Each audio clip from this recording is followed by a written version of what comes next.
હાલો મિત્રો, જય માતાજી, જય સોમનાથ. કેમ છો બધા? મજામાં? તો જો આજે અધિક મહિનાનો છેલ્લો દિવસ એટલે કે અમાસ છે. તો અમાસને દિવસે હવે અમારે ઉનાથી એક ભાડું આવ્યું છે. આપણે ગોપીઓને લઈ અને જવાનું છે મૂળ દ્વારકા. તો મૂળ દ્વારકા ઘણા નહીં જોયું હોય, કોઈ નામ બી નહીં સાંભળ્યું હોય, તો મિત્રો આ વિડીયોમાં બનાવી રહેજો. કેમ કે આપણે મૂળ દ્વારકાના દર્શન કરવાના છે અને ત્યાંથી પછી જવાનું છે પ્રાચી. કહેવત છે ને કે 100 વાર કાચી ને 1 વાર પ્રાચી. તો ત્યાં પણ આપણે જવાનું છે. તો વિડીયોમાં બનાવી રહેજો અને મારો આખો વિડીયો જોજો. ચાલો મિત્રો, તો આપણે હવે જવાનું છે ઉનાથી આપણે ગોપીઓને ભરી, જો કે 7-8 બાઈઓ છે, તેને આપણે લઈને જવાના છે મૂળ દ્વારકા, જે કોડીનારની બાજુમાં છે. અને આપણે ઉનાથી કોડીનાર 40 કિલોમીટરની આસપાસ થતું હોય છે. તો ચાલો મિત્રો, હવે હું ઉના આવી ગયો છું અને સીએનજી પંપે ગેસ પુરાવી હવે ને એ લોકોએ લોકેશન આપ્યું છે, ત્યાં હું જાઉં છું. તો વિડીયોમાં બનાવી રહેજો. ચાલો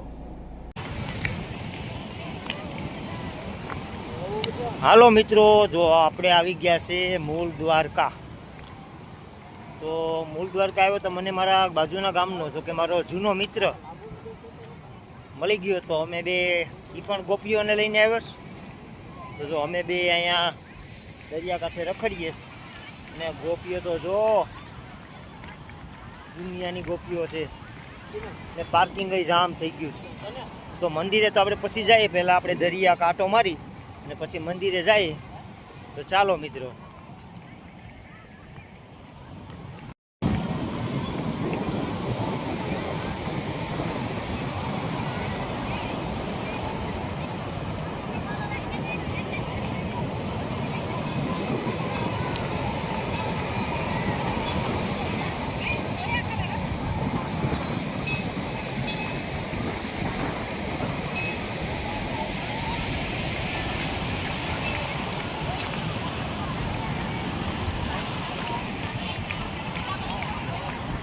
તો મૂળ દ્વારકા ન આવ્યા હોય એના માટે તો ખાસ એકવાર આવવું જોઈએ. કેમ કે આપણે એક જાતનું દ્વારકા જ છે, કાંઈ ઘટે નહીં હો ભાઈ. સાગર હનુમાન મંદિર છે સામે, અને અહીંયા બેઠવાનું લોકેશન, અને આ બધીમાં મંદિરો જ છે. તો આપણે મંદિરે જાઉં. મારે ભરતભાઈ છે, મારું નામ ભરત, તો એનું નામ ભરત. તો જો અહીંયા આ રીતનું લોકેશન છે, તો આવવાનું ચૂકશો નહીં. જેને ન જોયું હોય તો ફરજિયાત આવવું જ જોઈએ એકવાર. તો આ છે કોડીનારથી 5-7 કિલોમીટર થાય, તો આવવાનું ભૂલશો નહીં મિત્રો. ચાલો.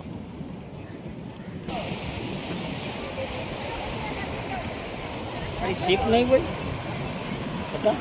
શીપ આમાં આગે છે, શીપ બોટ હા. શીપ છે.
તો મિત્રો, સામે મંદિર છે માતાજીનું, ત્યાં આપણે દર્શન કરવા જવાનું છે. તો હું ને મારો દોસ્તાર ભરત, અમે બે હાલા જઈએ છીએ. તો ચાલો તમને પણ દર્શન કરાવી દઉં. દર્શન કરાવી અને પછી આપણે તડકો બહુ છે તો કાંઈક ઠંડુ પીવા જાશું. ચાલો મિત્રો દર્શન કરી આવીએ. તો માતાજીનું મંદિર આવી ગયું, તો ટ્રાફિક નથી ત્યાં આપણે દર્શન કરી લઈએ. બાજુમાં 2 મંદિર છે માતાજીના, તો પહેલાં આપણે અહીં દર્શન કરીએ. જય માતાજી. અને પછી આપણે અહીંયા દર્શન કરી લઈએ. પછી અમે બહાર નીકળી ગયા છે સોડા પીવા. તો ગરમી છે તો સોડા પી લઈએ. ચાલો મિત્રો સોડા પીવા. આપણે તો જીરા જ ભાવ્યો. ચાલો મિત્રો તો જીરા પીને હવે સીધા ગાડીએ. તો મિત્રો જો આપણે મૂળ દ્વારકાના દર્શન કરી અને ફરી ગાડીમાં આવીને બેઠી ગયા. હવે ગોપીઓ આવે પછી ખબર પડે કે ગોપીઓ ક્યાં જવાનું કહે છે, કેમ કે એ કે એમ કરવું પડે. એ લોકો ફરાળ ને એવું લઈને આવ્યા તો આગળ જમશે પણ અહીંયા, કેમ કે વાગી ગયા છે 12:30. ચાલો મિત્રો તો હવે આગળ કંઈ જવાનું થશે તો આગળ તમને હું કહું. ચાલો હાલો મિત્રો, આ છે પ્રાચી.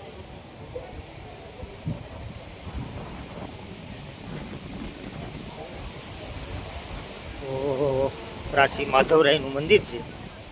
તો આપણે પહેલાં તો પીપળે જવાનું છે પાણી રેડવા, ત્યાંથી પછી માધવરાયના મંદિરે જાઉં. ચાલો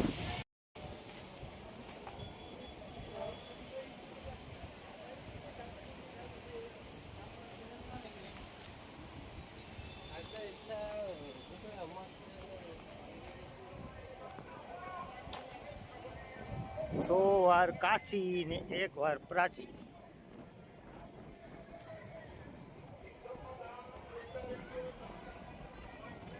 આ કુંડ અત્યારે ખાલી છે, ચોમાસામાં તો ભરાઈ ગયેલા હોય. તો જો અહીંયા એવું લોકેશન છે. બધી ગોપીઓ જો પાણી.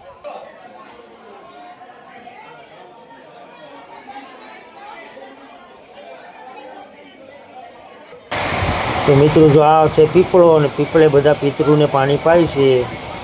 તો અધિક માસનો છેલ્લો દિવસ છે, તો જો આપણે પણ બજારમાં આંટો મારીને હવે ગાડી તરફ જવાનું છે. ને મંદિરે લગભગ ફોટા પાડવાની મનાઈ છે માધવરાયના મંદિરે. તો ચાલો હવે ગાડી તરફ જવાનું છે. તો રસ્તામાં મંદિર છે માધવરાયનું, તો ત્યાં તો ફોટા પાડવાની મનાઈ છે. તો હવે સીધા આગેલી મંદિર બતાવી દઉં. ચાલો ગાડી હવે જાય. હાલો મિત્રો, તો જો હવે માધવરાયની મંદિરે અંદર ફોટા પાડવાની સખત મનાઈ છે. તો અંદર પડાય જ નહીં ને ફોટા મનાઈ હોય તો હું પાછો ગાડીમાં આવીને બેઠી ગયો. તો ચાલો મિત્રો હવે તો આગળ ગોપીઓ આવે એટલે આપણે ઘરે જવાની તૈયારી છે, કેમ કે હવે છેલ્લું ધામ છે. આ 2 ધામ ફેરવવાના હતા આપણે. તો ચાલો મિત્રો તો આપણે હવે વિડીયોનો એન્ડ કરીએ. જય માતાજી, જય સોમનાથ, અને ફરી એક નવા વ્લોગ સાથે મળશું. ચાલો મિત્રો, બાય બાય.